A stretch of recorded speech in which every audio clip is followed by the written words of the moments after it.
Hello there, welcome back to Simon's Shed and welcome back to another loco servicing video. The second one is about the second loco that I've bought. It's the Deltic Prototype DP1, which came with the Merseyside Express set from Graham Farish. And as you can see from these photos, it's survived pretty well. There's a bit of homemade weathering on the roof, which is okay, I think, but yeah, looking at these photos, I've never zoomed in that close. It looks fantastic with all the details.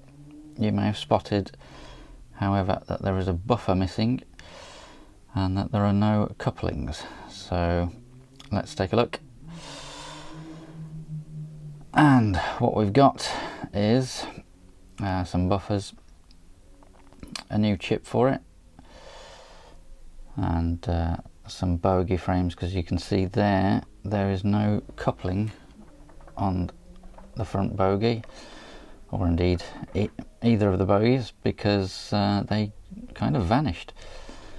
Not sure what happened. I assume they must have pulled out with the coupling, and the pockets have just disappeared, so you can't actually put a coupling back in. So that's why it's not been run very much lately. It does actually run pretty well, but we're going to take it apart and give it a clean anyway, because it's long overdue, I think, and we won't let it get to the point where the motor blows up like the Class 24. So yeah, I did scavenge the DCC chip for another loco, so we got a new chip. We got various sort of white metal buffers, so we'll try and find a pair of buffers. We'll try and find a buffer that matches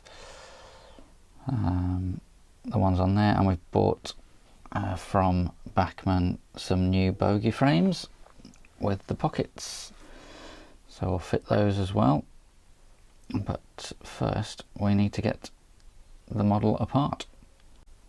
So settle in, get a cup of tea, and we'll take it to bits and get it all cleaned up and running beautifully again. The body is very easy, there's no screws, you just pull it off gently, and you can see those sort of grey tabs sticking up. That's what we're going to have to do, but first we pull off the bogies and little bits of debris and fluff in there, but not too bad.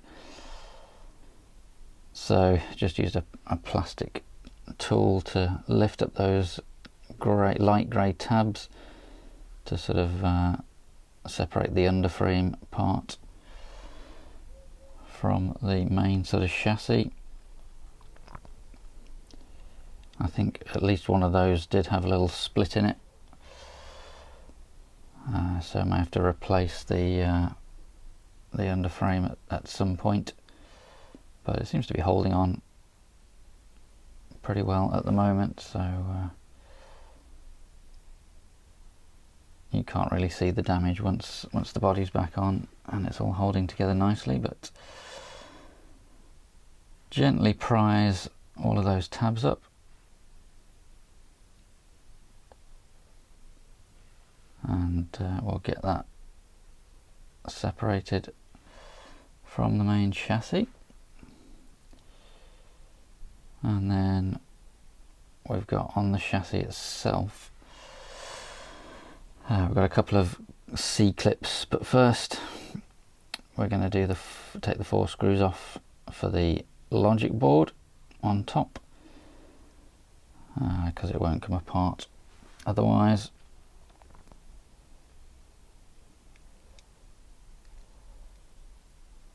The board just lifts up, and you can see the sort of legs there that give the power to the motor, and then obviously either end you've got the sort of light LEDs on a little board. So lift all that off carefully.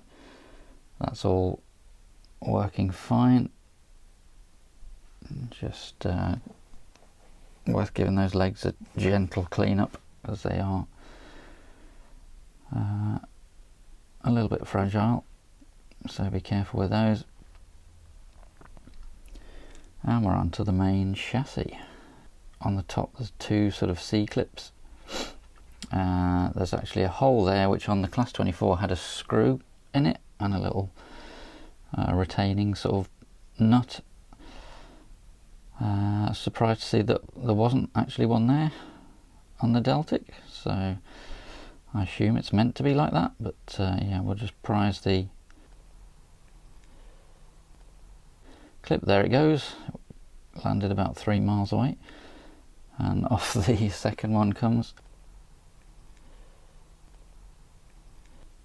And yeah, that's it. It's now able to separate the two halves of the chassis.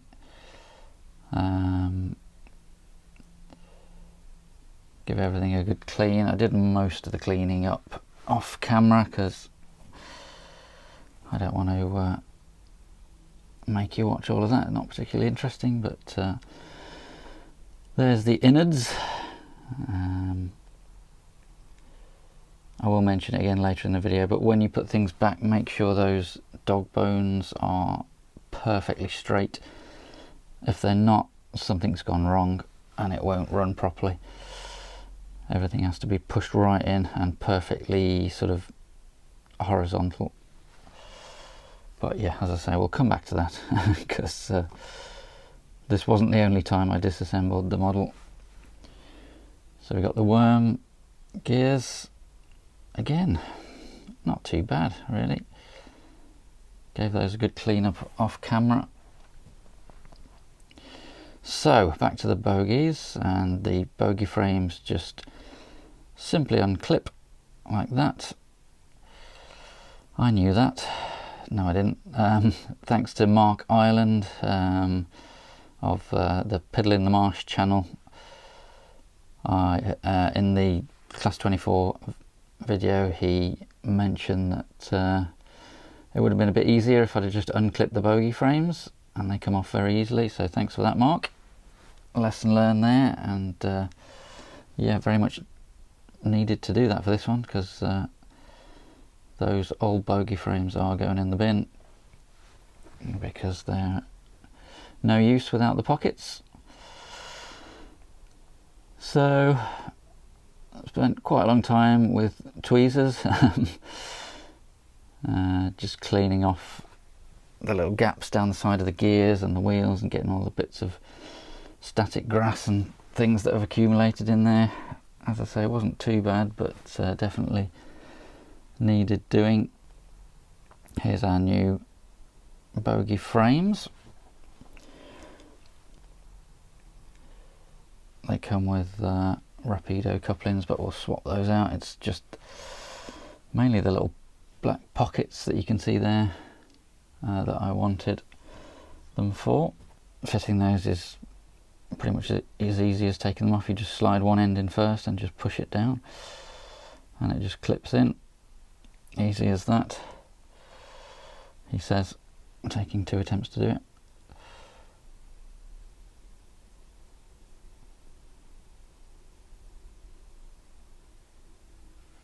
So whack the new bogie frames on with everything cleaned up.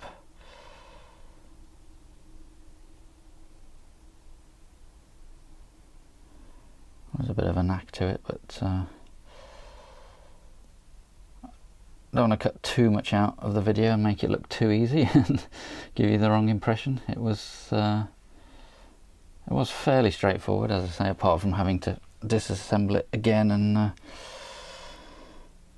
make sure everything was realigned. But a bit of DAP oil from Dapol applied to the various gears, just tiny little bits.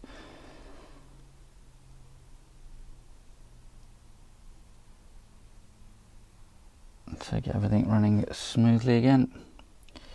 I will say, if you do lift the motor off the chassis, you see the red writing on the bottom.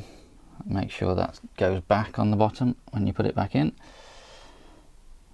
So from the top of the model you shouldn't be able to see the red writing. There is a little spacer piece as well there, so look out for that. Goes in there. And yeah, I did clean up the dog bones, but I didn't actually take the motor out. There was no need this time because it's still working well. So slide the worm gears back into place, make sure everything's pushed as far into the motor as it can go, and yeah, definitely make sure you put the spacer piece back, otherwise, and it does go, I believe it's asymmetrical, so it does need to go the right way up as well. So we pop the two halves back together, and deliberately doing this quite gently because it should just clip. You shouldn't have to put any force into that part. If you are having to put force into it, something's probably gone wrong. So C-clips back on, fairly straightforward. Clip the underframe back on.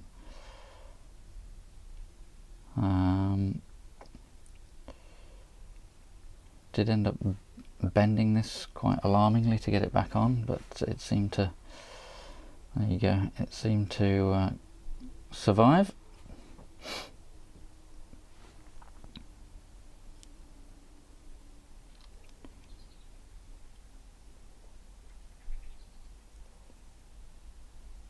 Bogies back on, they just push back in, obviously.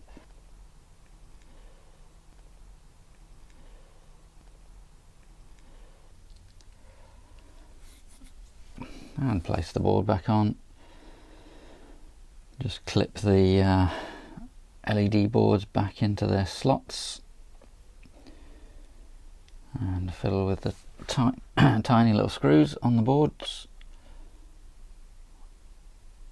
It is actually only 2 screws, isn't it, on the board?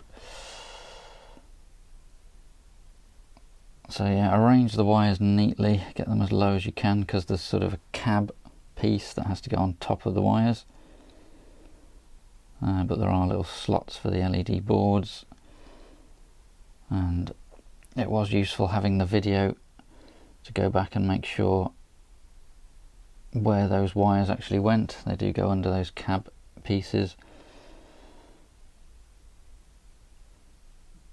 So she's back together. Let's find a replacement buffer. The one on the end there looks almost exactly like the buffers on the Deltic. So yeah, in goes the new chip, on goes the body. Now I'm not sure how much of the I didn't film the actual time I glued the buffer on, but this is one of the attempts, and I just couldn't do it on camera. I had to essentially set up a sort of jig that I could balance the yeah, that didn't go well. So yeah, I did that separately off camera. It was just too fiddly. But yeah, let's head over to the layout and give it a test.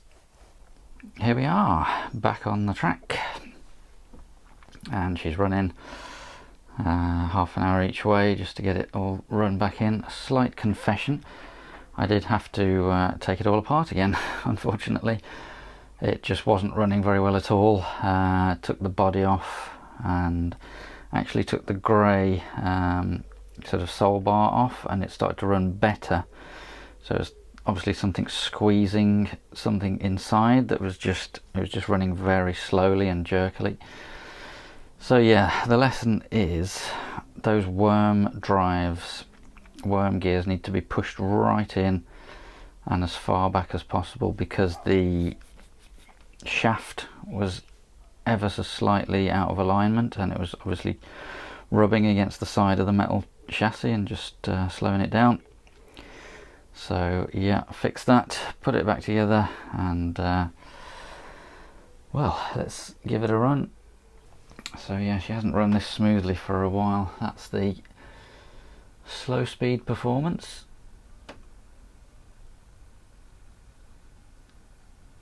She's never been as quiet as the Class 24, but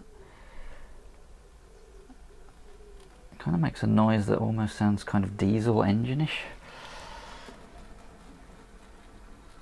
when you get it going a bit faster, but I'm glad I gave it a service. I've put in my CV settings to the DCC chip, which I use 8 for the acceleration and 4 for the braking. I've left the top speed at maximum 255 because the top speed, which I'll show you in a sec, doesn't seem stupidly fast, so I just left that alone. And yeah, I've added some couplings now. We've got the front and the back end fixed with the pockets. I've put the magnetic couplings in, Hunt Elite. So let's get it going a little bit faster. And seeing as it's parked over the back there, I might get it to pull the freight train just for a laugh. So this is 3/4 speed. I'll try and give you an impression of the sound.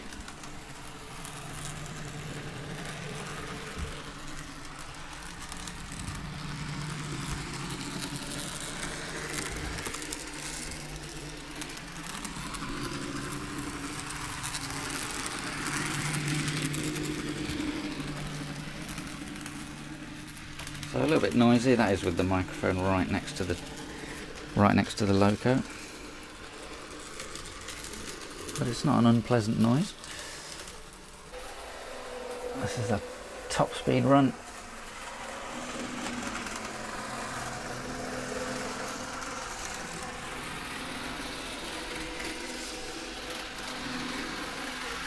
So yeah, rule 1 applies here. It's my railway. I'll run a Deltic Prototype pulling a modern freight train if I want to. Has it got the power? That's the question. No problem at all.